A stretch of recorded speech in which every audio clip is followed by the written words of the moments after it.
Il est 8h10, bienvenue dans la matinale RCF, c'est l'heure du grand invité et ce matin, à l'occasion de la sortie du rapport statistique annuel du Secours catholique, nous recevons Laurent Seu. Laurent Seu, bonjour. Bonjour. Vous êtes le délégué du secrétaire général du Secours catholique, un des responsables de cette grosse association. Vous venez de publier votre rapport annuel, c'est un rapport important. La différence peut-être avec les rapports officiels, c'est que c'est un rapport que vous obtenez à partir des personnes qui fréquentent vos établissements. Et c'est un rapport où les gens sont en confiance, c'est ça ? Oui, effectivement, c'est presque 1,5 million de personnes rencontrées par les 70 000 bénévoles du Secours catholique Caritas France. Et c'est vrai que c'est la rencontre, c'est le fruit de la rencontre entre l'ensemble de ces bénévoles et des personnes en précarité. Et je trouve que c'est une des grandes chances, une des grandes joies du Secours catholique que de permettre ces rencontres de l'impossible parfois, puisque c'est des gens d'une extrême diversité qui se rencontrent, aussi bien du côté des bénévoles que des personnes en précarité. Alors, qui sont les personnes qui viennent frapper aux portes de vos accueils ?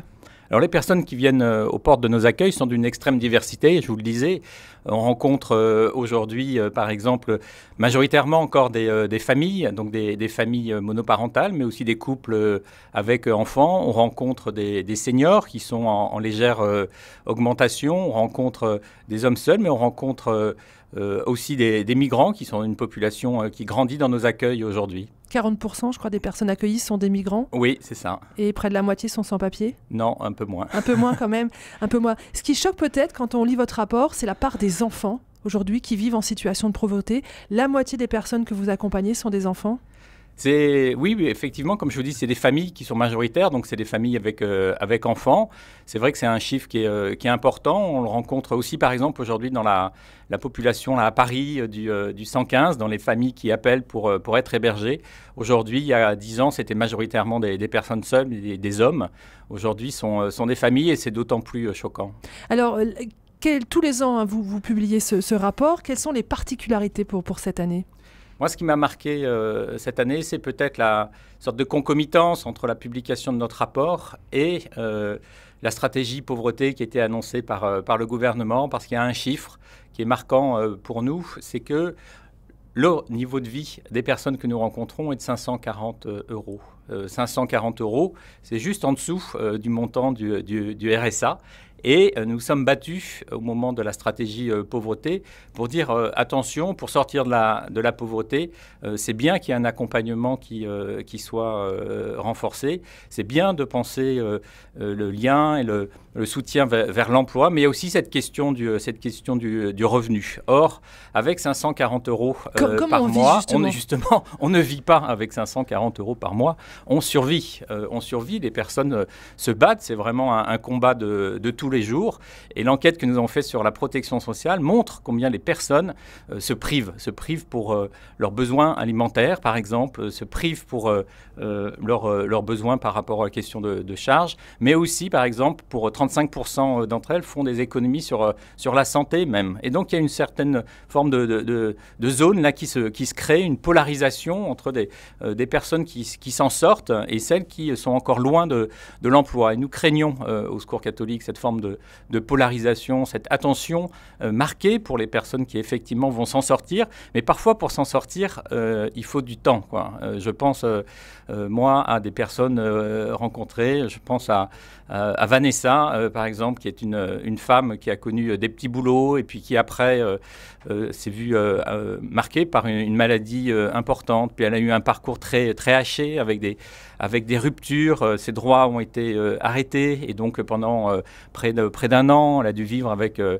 peu près 150 euros par mois et donc en sous-louant son appartement, ce qui était illégal, en se faisant aider par des amis. Donc c'est vraiment des parcours de survie et on voudrait, nous, aujourd'hui, ne pas être dans la survie, accompagner des gens dans la survie, mais se dire voilà, qu'il y a de la place pour tous et que la solidarité, comme dit le pape François, c'est faire histoire ensemble et c'est avoir une vie bonne pour tous.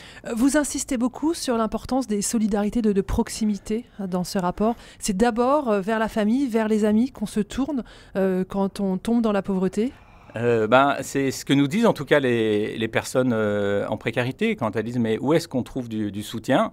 Elles le disent dans la famille et elles sont elles-mêmes très actrices, contributrices à la solidarité en se faisant proches et en dégageant de l'énergie et du temps pour être avec par exemple leurs personnes âgées. Moi j'ai rencontré une femme, Bernadette, qui a dit mais voilà je suis en parcours d'insertion parce que je suis au RSA et en même temps je dois m'occuper de mes parents, je suis seule pour le faire mais je ne suis pas compris quand je fais ça. Or, moi, j'ai l'impression de contribuer à la solidarité quand je m'occupe de mes parents. Alors, on fait quoi pour moi? Ce qui m'embête, c'est que quand elle me dit ça, elle a les yeux embués de larmes. Et je trouve que on doit vivre dans une société qui est dans la confiance. La confiance précède la relation, précède notre manière de vivre ensemble, d'avoir un tissu social qui soit fort. Or, les personnes en précarité nous disent de manière continue la honte qu'elles ressentent, la honte de ne pas pouvoir subvenir à leurs besoins, la honte de devoir faire des démarches. Il ne faut pas s'étonner dans ces cas-là, effectivement, qu'il y ait un non-recours extrêmement fort par rapport aux minima sociaux. Pour le RSA, c'est presque 30%. Alors, Laurence, on va revenir sur ces questions politiques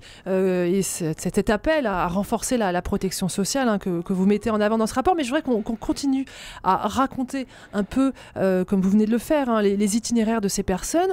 Quand ils viennent frapper à la porte des accueils du Secours catholique, qu'est-ce qu'ils demandent en premier lieu? De quoi ont-ils besoin?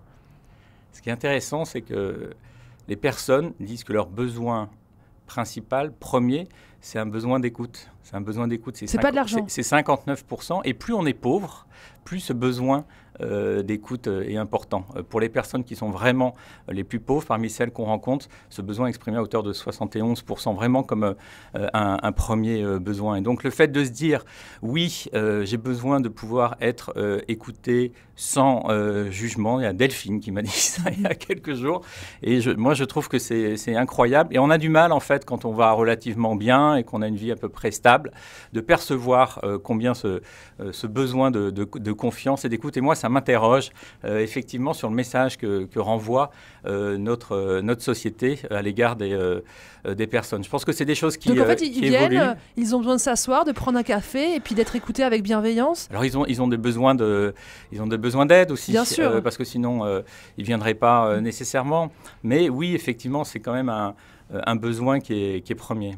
Et alors ensuite, ce sont des besoins peut-être plus matériels, des besoins financiers, des aides ponctuelles, ou aussi beaucoup vous insistez sur un accompagnement pour toutes les démarches administratives qui sont éminemment compliquées aujourd'hui en France? Oui, parce que nous disent les personnes en précarité, c'est le maquis, c'est-à-dire c'est la difficulté d'avoir la bonne information, la difficulté de comprendre les procédures. Et nous disent dans l'enquête sur la protection sociale combien et ça a été difficile pour eux. Par exemple, ils disent il y a 53% disent avoir une situation qui est non prévue, 33% se sont vus refuser une prestation, 30% étaient confrontés à l'arrêt d'une prestation. Et donc pour ces personnes qui vivent vraiment avec un reste à vivre extrêmement faible, à chacune de ces étapes, à chacune de ces difficultés, c'est un peu plus de difficultés à vivre, c'est un peu moins de confiance en elles, c'est le sentiment parfois qu'on va abandonner parce que à quoi ça sert si effectivement on est aussi mal accompagné dans ce qu'on peut vivre. Les gens disent oui, en fait les agents sont accueillants, je trouve que c'était assez chouette dans la c'est pas la faute de l'administration. Non, c'est pas la faute des personnes, mais ils disent qu'il y a quelque chose dans le système. Et résultat, il y a un tiers des personnes qui auraient droit au RSA qui ne font pas la démarche. Oui, c'est un tiers de ces personnes-là. Alors dans les raisons, elles sont multiples. Il y a la difficulté des démarches. On l'a dit, il y a aussi une sorte de fierté, de dire je n'ai pas envie d'aller demander minima parce que je veux essayer de m'en sortir. Il y a aussi des personnes qui ont essayé de faire des démarches et puis qui ont abandonné. Il y a aujourd'hui aussi, c'est dans le système de protection sociale, une sorte de distinction entre des besoins qui sont couverts parce que vous avez cotisé, puis il y a une forme d'automaticité, etc. Mais pour les personnes comme celles qui touchent le RSA... Plus on est fragilisé, plus c'est compliqué. Oui, plus c'est compliqué, et puis on vous renvoie le fait que ce n'est pas un droit que vous avez, mais une sorte de bénéfice que vous avez, un avantage.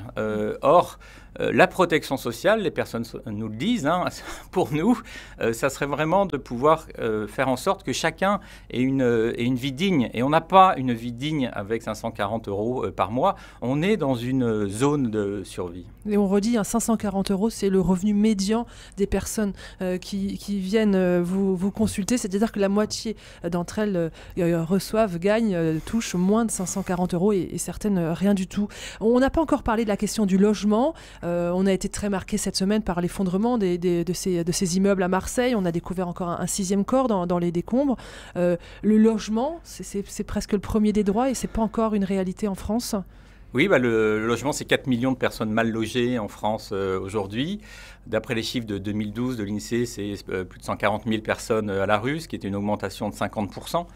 Voilà, en 10 ans. Et c'est, nous, pour les personnes que nous rencontrons, c'est le 3e type de demande qui vient juste après, effectivement, le besoin d'écoute et l'alimentation. Et donc, il y a un effort fondamental à faire dans cette direction-là, parce que sans logement, sans maison, on ne peut pas commencer à avoir un parcours, etc. Et donc, c'est un sujet toujours remis sur la planche. Et quand vous voyez ce qui se passe à Marseille, quelle réaction ça provoque en vous ? C'est extrêmement choquant, parce que là, on voit des vies qui sont détruites, et je trouve que c'est une violence folle, en fait, que fait nos sociétés aux personnes qui sont les plus fragiles. Laurence, le Secours catholique, c'est se faire politique. Je sais que vous n'aimez pas ce mot, mais vous avez quand même des demandes, des injonctions face au gouvernement et à la société en général. Vous appelez, à partir de ce rapport, à refonder notre contrat social. Notre modèle social qui est né de la libération est menacé aujourd'hui, n'est plus à la hauteur des enjeux ? La base de la protection sociale, c'est un principe de solidarité. Le principe de solidarité, c'est que chacun puisse recevoir selon ses besoins et contribuer selon ses moyens.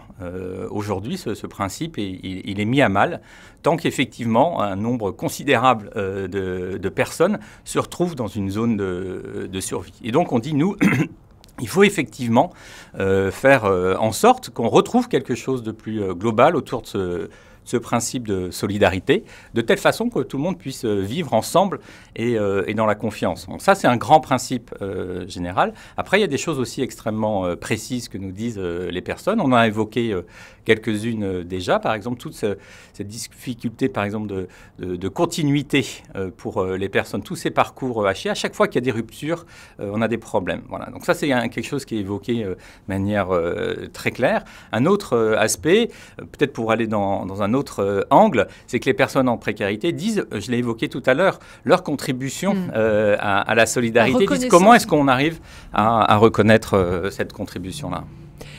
Et puis, il y a aussi des ajustements presque techniques. Faire que tous les documents officiels soient en ligne. Comme ça, on n'a pas besoin de les chercher si on perd son logement, si on déménage. C'est des choses qui pourraient apparaître très simples et qui pourraient faciliter grandement la vie de ces personnes. C'est vrai qu'on se dit qu'il y a un effort particulier à faire. On a beaucoup d'espoir avec la stratégie pauvreté, puisque notamment sur certain nombre de ces aspects-là, il y a des engagements qui ont été pris, un service public de l'insertion, par exemple. Cependant, nous, on est aussi en attente d'un soin plus important pris pour toutes les personnes qui passent entre les mailles de ce filet de protection sociale. Et puis, il y a toujours la question de l'emploi. Oui, effectivement. Un revenu décent, mais aussi du travail pour tout le monde. Oui, alors on voit que il y a des solutions qui existent, et notamment, même pour les personnes qui sont très éloignées de l'emploi, qui sont des chômeurs de longue durée. On a en France un taux de chômage de longue durée qui est extrêmement important. Et on voit, par exemple, on est très engagés, nous, dans Territoire zéro chômeur de longue durée. Et on voit qu'on arrive à faire en sorte, dans des territoires, lorsque l'ensemble des acteurs se met ensemble et qu'on est en capacité d'expérimenter des choses, que ce qui paraissait comme un plafond, comme le fait que certaines personnes sont inemployables, on arrive à faire péter ce plafond-là. Et donc, nous, on croit qu'effectivement, avec de la volonté politique et en associant l'ensemble des acteurs, les collectivités territoriales, les associations, les entreprises, il y a des moyens aujourd'hui pour faire ensemble vraiment société. Sans jamais, bien sûr, oublier les personnes en précarité elles-mêmes. Elles sont les premières concernées et les premières expertes aussi. Oui, bah, vous voyez, moi, je suis très heureux, par exemple, de la démarche qu'on a entreprise sur la protection sociale, puisque les réflexions sont vraiment portées depuis 3 ans avec des personnes en précarité elles-mêmes, avec des experts aussi. Et les personnes en précarité, elles nous ont fait vraiment apparaître un panorama de la protection sociale qu'on n'aurait pas imaginé. Et pendant ce temps-là, on a aussi vu ces personnes-là vraiment prendre une confiance en elles absolument formidable. Et je pense à une jeune femme qui était là la dernière fois. Elle avait laissé sa petite fille chez elle et c'était la première fois qu'elle l'a laissée. Elle a eu sa fille au téléphone qui lui dit « Maman, je suis fière de toi ». Et elle nous a dit ça, les larmes dans les yeux. Et donc je crois qu'il y a effectivement un chemin individuel et collectif dans ces projets-là qui sont extrêmement féconds pour les personnes et pour notre collectivité. Et il faut cesser de considérer la solidarité comme un poids, comme une charge pour la société. Bah alors là, la solidarité, j'ai retrouvé ce terme. Le pape François dit « La solidarité, c'est une façon de faire l'histoire, d'agir en termes de communauté, de priorité de la vie de tous, sur l'appropriation des biens de la part de certains ». Il y a un vrai enjeu de solidarité. C'est une vraie manière aujourd'hui de repenser un socle pour l'ensemble de nos concitoyens. Merci beaucoup, Laurent Seu. Je rappelle que vous êtes le délégué du secrétaire général du Secours catholique qui publie aujourd'hui ce rapport annuel, un rapport qu'on peut retrouver très facilement en ligne. Merci à vous et bonne journée.